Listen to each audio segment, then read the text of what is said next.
Hello student, Shri coaching classes में आपका स्वागत है। आज हम बच्चों पढ़ने वाले हैं क्लास 12 का चैप्टर 15 और पार्ट 2। और इसमें आज हम पढ़ेंगे बच्चों प्रोटीन एवं उसका वर्गीकरण। बच्चों ये हमारा एक नया टॉपिक है। पिछले वीडियो में हमने कार्बोहाइड्रेट और उसका वर्गीकरण को जाना। आज बच्चों हम प्रोटीन जो हमारे शरीर का आवश्यक घटक है उसके बारे में पढ़ने वाले हैं। बच्चों जो प्रोटीन है वो नाइट्रोजन युक्त होते हैं, जटिल यौगिक होते हैं। जटिल से मतलब एक बहुत बड़े बड़े अणु होते हैं जो कि सभी जंतुओं और पेड़ पौधों में पाए जाते हैं। ठीक है, जंतुओं में पाए जाते हैं और पेड़ पौधों में भी पाए जाते हैं। और इसके अलावा ये प्रोटोप्लाज्म में भी पाए जाते हैं, प्राणियों में। ठीक है, ये जो है प्राणियों में बच्चों पौधों की तुलना में क्या होते हैं, अधिक होते हैं। प्राणियों में क्या होते हैं, पौधों की तुलना में अधिक होते हैं प्रोटीन। इसलिए आपने देखा होगा मांस खाने वालों में जो है प्रोटीन की मात्रा ज़्यादा होती है। ठीक है, इसके बाद अलावा बच्चों जो जंतु शरीर है उसमें लगभग 19% प्रोटीन का जो है वो बना होता है। ठीक है, जंतुओं का जो शरीर है 19% प्रोटीन से मिलकर बना होता है। ठीक है, अब बच्चों बात है यहाँ पर प्राणी जो है वसा और कार्बोहाइड्रेट के बिना तो लंबे समय तक जीवित रह सकते हैं। हमने कार्बोहाइड्रेट पढ़ा था, उसके बिना तो बच्चों रह सकते हैं, लेकिन प्रोटीन के बिना लंबे समय तक जीवित नहीं रह सकते। तो ये प्रोटीन हमारे भोजन का जो है एक महत्वपूर्ण घटक है। और प्रोटीन शब्द का बच्चों सर्वप्रथम प्रयोग, प्रोटीन शब्द का सर्वप्रथम प्रयोग बच्चों किसने किया था, मूल्डर ने किया था। किसने किया था, मूल्डर ने किया था 1838 में सबसे पहले प्रयोग इन्होंने किया था। बच्चों ये बेसिक जानकारी आपको याद रखना है वैसे ही। और यह है बच्चों ग्रीक शब्द प्रोटियोज, ग्रीक शब्द प्रोटियोज, इंग्लिश में हम इसको ऐसे लिख सकते हैं प्रोटीओज, PROTEIOS, प्रोटियोज। ये ग्रीक शब्द बच्चों, ग्रीक शब्द से जो है यह व्युत्पन्न माना जाता है।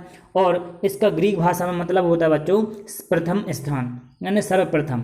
ठीक, तो प्राणियों में प्रोटीन की आवश्यकता वृद्धि हेतु, यानी उनकी वृद्धि करने के लिए प्रोटीन की आवश्यकता होती है नए कोशिका के निर्माण में। ठीक, नई कोशिका का निर्माण हम अगर करवाना है तो प्रोटीन की जरूरत पड़ती है। सामान्य रूप से उपयोग के कारण ऊतकों में प्रोटीन की कमी को दूर करने में इसका उपयोग प्रोटीन का होता है। ठीक है, पौधे अपने प्रोटीन जैसे कि कार्बन डाइऑक्साइड है, जल है, खनिज है, लवण है, मुख्यतः नाइट्रेट और अमोनियम लवण और सूर्य ऊर्जा से बनाते हैं। क्या बनाते हैं, पौधे जो अपने प्रोटीन बनाते हैं वो किससे बनाते हैं, CO2 की सहायता से। जल, खनिज, लवण, मृदा, नाइट्रेट और अमोनियम लवण के रूप में इससे जो है सौर ऊर्जा का उपयोग करके बना लेते हैं। प्राणी अपने लिए प्रोटीन क्या करते हैं, अंततः फिर प्राणी जो है पेड़ पौधों से ही क्या करते हैं, प्रोटीन को ग्रहण कर लेते हैं। ठीक है, और जंतु जो है पौधे खाते हैं और पाचन क्रिया के दौरान पौधों के प्रोटीन एंजाइम द्वारा जलाघटित होकर एमिनो अम्ल बना लेते हैं। ठीक, जो कि रक्त में अवशोषित होकर विभिन्न ऊतकों तक पहुंच जाते हैं। तो हम ये समझ सकते हैं बच्चों, जो जंतुओं में यानी जीव जंतुओं में जो जीवित प्राणी हैं उनमें जो प्रोटीन आता है वो कहाँ से आता है, पेड़ पौधों में। जंतुओं में कहाँ से आता है, पेड़ पौधों से आता है, और वो उनके शरीर में क्या हो जाता है, अवशोषित हो जाता है। ठीक है, तो इस प्रकार से बच्चों हमारे शरीर में प्रोटीन की पूर्ति हो जाती है। तो आइए हम इसकी परिभाषा को समझते हैं। प्रोटीन जो है नाइट्रोजन युक्त जटिल पदार्थ हैं। यह विभिन्न एमिनो अम्लों के संघनन से बनते हैं। अब बच्चों यहाँ पर ये चीज़ बहुत इंपॉर्टेंट है, बहुत खास है आपकी, कि आपका प्रश्न बन जाता है कि प्रोटीन किससे मिलकर बने होते हैं। ठीक है, तो प्रोटीन में जो है बच्चों आपके वो बनते हैं किससे, एमिनो अम्लों के संघनन से। अब संघनन का मतलब बच्चों हम पहले बता चुके हैं आपको कि संघनन का मतलब होता है छोटे छोटे अणुओं का जुड़ना। तो एमिनो अम्लों से मिलकर के बनते हैं, प्रोटीन बनते हैं। ये आपको बहुत अच्छे से याद रखना है सबसे पहले तो, क्योंकि विकल्प बनता है कि प्रोटीन का संघटक इकाई कौन सी है, तो एमिनो अम्ल है। क्योंकि एमिनो अम्लों से ही कई एमिनो अम्ल जुड़ जुड़कर आपस में क्या बना लेते हैं, प्रोटीन का अणु जो है बना लेते हैं। ये आपको बहुत अच्छे से याद रखना है। और एक श्रृंखला में लगभग बच्चों कितने एमिनो अम्ल हो सकते हैं वो यहाँ पर हमें देखेंगे। तो प्रति श्रृंखला में 100 से 140 एमिनो अम्ल की इकाइयाँ होती हैं। मतलब एमिनो अम्ल आप जानते हैं बच्चों, हमने जो आपको बताया था इस प्रकार से, जो सामान्य सूत्र है इसका RCH2 COOH, और यहाँ पे बच्चों CH हो जाएगा और ये NH2। तो इस प्रकार से ये नॉर्मल सूत्र था। इस नॉर्मल सूत्र की ऐसी कितनी 100 से 140 जब इकाइयाँ आपस में जुड़ती हैं तो क्या बन जाता है, प्रोटीन का अणु बन जाता है। अर्थात अल्फा एमिनो अम्ल के बहुलक है। अल्फा एमिनो अम्ल बच्चों सबसे सरल और सिंपल अमीनो अम्ल है। तो हम इसको कह सकते हैं क्या, अल्फा एमिनो अम्ल का बहुलक है प्रोटीन। ठीक, और ये बच्चों संघनन से जो एक श्रृंखला बनती है, अमीनो अम्ल कई जुड़ जुड़ कर आपस में जो श्रृंखला बनाते हैं, उस श्रृंखला को क्या कहते हैं, एक लाइन को पॉलीपेप्टाइड। और इस पॉलीपेप्टाइड श्रृंखला में अमीनो अम्ल कितने होते हैं, 100 से 140 होते हैं, अर्थात अल्फा अमीनो अम्ल के ये बहुलक होते हैं। ठीक, अब इनके एग्जाम्पल बच्चों यहाँ पर दिए हुए हैं, जैसे एंजाइम है, ये भी प्रोटीन है, एंटीबॉडी है, इंसुलिन है, मायोसिन है, फाइब्रोनोजन है। फाइब्रोनोजन प्रोटीन बच्चों हमारे रक्त में पाया जाता है, जिसकी वजह से रक्त का थक्का जमता है। ठीक, फाइब्रोनोजन अगर कभी विकल्प में आता है कि कौन सा प्रोटीन रक्त का थक्का जमाने के लिए आवश्यक है या ज़रूरी है या होता है आवश्यक, तो हमारी कौन सा आंसर दे रहा है, फाइब्रिनोजन। और बच्चों हमारी जो मांसपेशियाँ संकुचित शिथिलित होती हैं वो मायोसिन प्रोटीन के कारण। हमारे शरीर में रक्त में शर्करा की मात्रा को नियंत्रित करने वाला हार्मोन इंसुलिन है। एंटीबॉडी भी हमारे बाहर से आए हुए कीटाणु, हानिकारक जीव जंतुओं से उनकी रक्षा करती हैं। एंजाइम हमारे शरीर में कई जैविक रासायनिक क्रियाएं करते हैं। ठीक, इसके बाद बच्चों हमारा अब आता है प्रोटीन के परिचय के बाद प्रोटीन का वर्गीकरण। तो प्रोटीन का वर्गीकरण बच्चों किस प्रकार से किया गया है, तो बच्चों प्रोटीन का वर्गीकरण जो है अलग अलग आधार पर कई प्रकारों में वर्गीकृत किया गया है। उनमें से मुख्य बच्चों हमारा एक पहला आणविक संरचना के आधार पर, दूसरा है कार्यों के आधार पर, और तीसरा बच्चों अभी हम आगे देखेंगे, तीसरा हमारा जल अपघटन के आधार पर। ठीक, तो इस प्रकार से हम एक एक करके पढ़ते हैं, इनको समझते हैं, फिर इनके बाद इनकी जो इम्पोर्टेंट है इनमें से हम इनकी परिभाषाएं समझेंगे। देखिए, आणविक संरचना के आधार पर प्रोटीन दो प्रकार के होते हैं, एक होते हैं रेशेदार और दूसरा होता है गोलाकार। रेशेदार प्रोटीन को बच्चों इंग्लिश में फाइबर बोलते हैं, इसलिए इसको फाइब्रस प्रोटीन के नाम से भी जाना जाता है। ठीक है, तो आपको याद रखना है, इसको हम क्या नाम से जब भी जान सकते हैं, फाइब्रस प्रोटीन के नाम से भी जानते हैं। ठीक, तो फाइब्रस प्रोटीन उसके नाम से समझ में आ रहा है, इसमें जो प्रोटीन के होते हैं वो कैसे होते हैं, रेशे होते हैं। ठीक है, ये धागे के समान लंबे होते हैं और एक दूसरे के बगल में रहते हैं और फाइबर बना लेते हैं। इनमें क्रॉस बंद या शाखाएं नहीं पाई जाती, मतलब अगर ये एक दूसरे से ऐसी लाइन है तो इनमें क्रॉस बंद या इस प्रकार से क्रॉस लाइन से आपस में नहीं जुड़े होते। ये क्या होते हैं, एक दूसरे से इस प्रकार से समांतर क्रम में बगल बगल में जुड़े होते हैं। ये लंबी प्रोटीन श्रृंखलाएं किसकी बनी होती हैं, ये हाइड्रोजन बंध के द्वारा आपस में जुड़ी होती हैं। ठीक, हाइड्रोजन बंध से जुड़ी होती है, तो आपको याद रखना है कि रेशेदार प्रोटीन में कौन सा बंध पाया जाता है, हाइड्रोजन बंध पाया जाता है। ठीक, हाइड्रोजन बंध के कारण अंतर आणविक आकर्षण बल काफी प्रबल हो जाता है। आपको पता है कि हाइड्रोजन बंध जुड़ने से अंतर आकर्षण आणविक बल जो है वो प्रबल हो जाता है। ठीक, और फाइब्रस प्रोटीन जल में आबद्ध हो जाते हैं, इसलिए जो फाइब्रस प्रोटीन है, रेशेदार प्रोटीन है, वो जल में नहीं घुलते हैं। ये प्रोटीन जो ताप और पीएच परिवर्तन पर भी स्थायी होते हैं, अगर हम इनको ताप में गर्म भी करें और पीएच को भी बदल दें तब भी ये कैसे होते हैं, स्थायी होते हैं, ये इन पर कोई प्रभाव नहीं पड़ता। ठीक, ये जंतुओं में संरचनात्मक पदार्थ के रूप में होते हैं, मतलब जंतुओं की संरचना का मुख्य घटक यही होते हैं, रेशेदार प्रोटीन। ठीक है, इसके अलावा बच्चों ये अब हम इसमें उदाहरण देखें अगर इसके रेशेदार प्रोटीन के, आगे हम इनकी परिभाषा समझेंगे अलग से डिटेल में।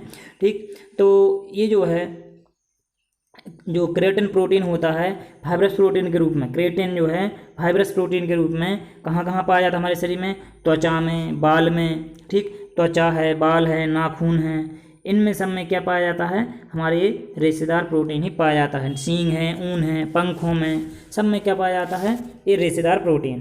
ठीक, इसी प्रकार टेंडन में कोलेजन प्रोटीन पाया जाता है। जो आपका मायोसिन प्रोटीन है वो मांसपेशियों में पाया जाता है।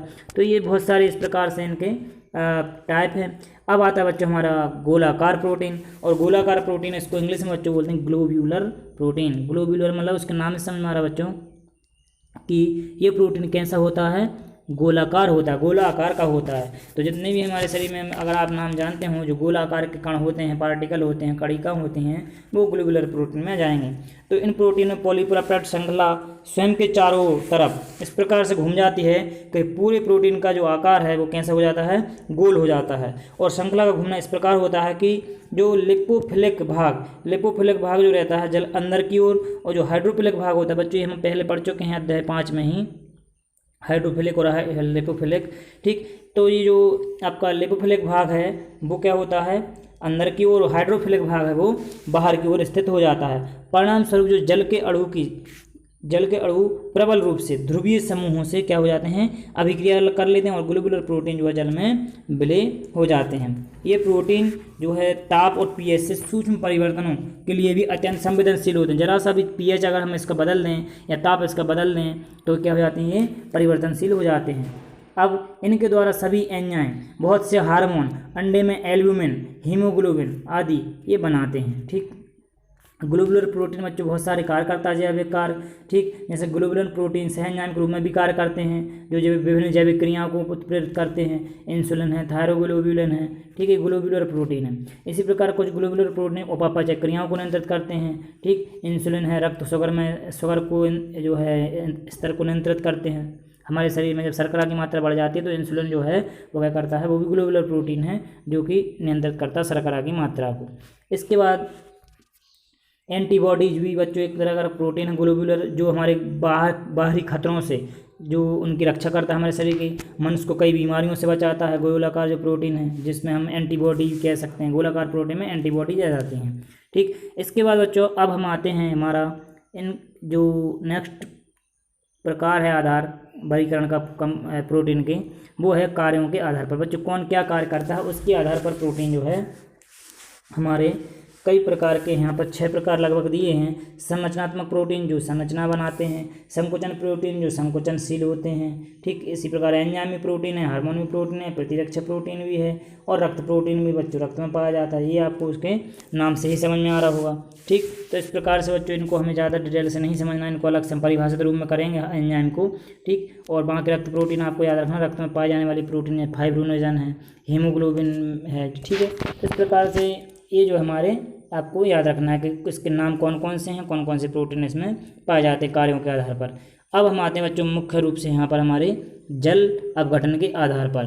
तो जल अपघटन के आधार पर प्रोटीन बच्चों 3 प्रकार के होते हैं, एक साधारण प्रोटीन, संयुग्मी प्रोटीन और व्युत्पन्न प्रोटीन। साधारण प्रोटीन बच्चों हम ये कह सकते हैं सरल प्रोटीन होती है, ये जल अपघटन पर अमीनो अम्ल दे देते हैं। जब उनका जल अपघटन करवाएंगे साधारण का तो क्या दे देंगे, अमीनो अम्ल देंगे टूट कर, ठीक। जैसे एल्ब्यूमिन प्रोटीन है तो एल्ब्यूमिन प्रोटीन जो है बच्चों वो इसका एग्जाम्पल क्या बन जाएगा, सीरम एल्ब्यूमिन और अंडा का एल्ब्यूमिन, ठीक। इसी प्रकार ग्लोब्यूमिन है, ग्लूटेन्स है, हिस्टोमेंस है, ये साधारण प्रोटीन है सभी, सरल प्रोटीन भी कह सकते हैं हम इसको, ठीक। इसके बाद बच्चों हमारा आता है संयुग्मी प्रोटीन।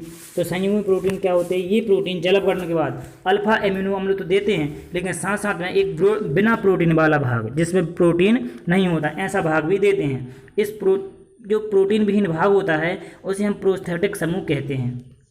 प्रोस्थेटिक समूह जो रहता है उसका मुख्य कार्य बच्चों प्रोटीन के जैविकीय कार्यों का नियंत्रण करना होता है। जो प्रोटीन बच्चों जैविकीय कार्य हमारे शरीर में करता है उनको ये नियंत्रित करता है। कौन, ये संयुग्मी प्रोटीन जो प्रोस्थेटिक समूह रहता है उसमें उसको नियंत्रित करता है। प्रोस्थेटिक समूह की प्रकृति के आधार पर संयुग्मी जो प्रोटीन है वो विभिन्न प्रकार से वर्गीकृत किए जा सकते हैं, ठीक है, कई प्रकार से वर्गीकृत उनको कर सकते हैं। जैसे कि न्यूक्लियो प्रोटीन है एक, न्यूक्लियो प्रोटीन में प्रोस्थेटिक समूह होता है न्यूक्लिक अम्ल। क्या होता है, न्यूक्लिक अम्ल। इसको हम अलग से डिटेल से इसका अलग से प्रश्न बना के इसको पढ़ेंगे। इसी प्रकार बच्चों ग्लाइको प्रोटीन होता है जिसमें प्रोस्थेटिक समूह कार्बोहाइड्रेट होता है जो उत्पन्न होते हैं इसके। फास्फो प्रोटीन होता है इसमें फास्फोरिक अम्ल होता है प्रोस्थेटिक समूह। क्रोमो प्रोटीन होता है इसमें पायरुवेट उत्पन्न होता है, ठीक। तो ये इस प्रकार से बच्चों ये जल अपघटन के आधार पर इसका वर्णन है। अब इसके बाद हमारा आता है ये व्युत्पन्न प्रोटीन। और व्युत्पन्न प्रोटीन बच्चों ये प्रोटीन जो है अम्ल, क्षार और एंजाइम द्वारा आंशिक जल अपघटन से, अम्ल डालेंगे, क्षार डालेंगे या फिर क्या डालेंगे, एंजाइम द्वारा आंशिक जल अपघटन से क्या करते हैं, निम्नीकरण उत्पाद देते हैं। निम्नीकरण मतलब निम्न उत्पाद देते हैं, ठीक। और इस प्रकार से ये व्युत्पन्न प्रोटीन बन जाते हैं। तो इस प्रकार से बच्चों आपको ये जो वीडियो है आज यहीं पर समाप्त करते हैं और मिलते हैं नेक्स्ट।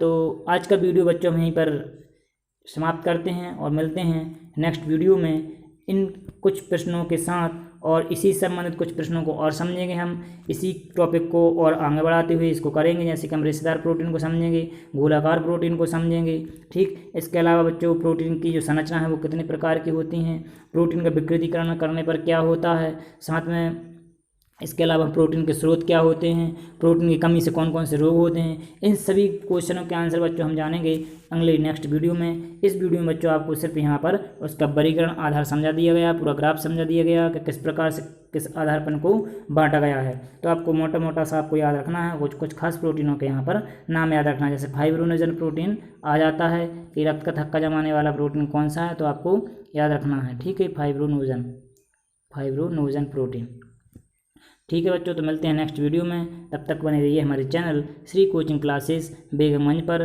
तब तक के लिए धन्यवाद।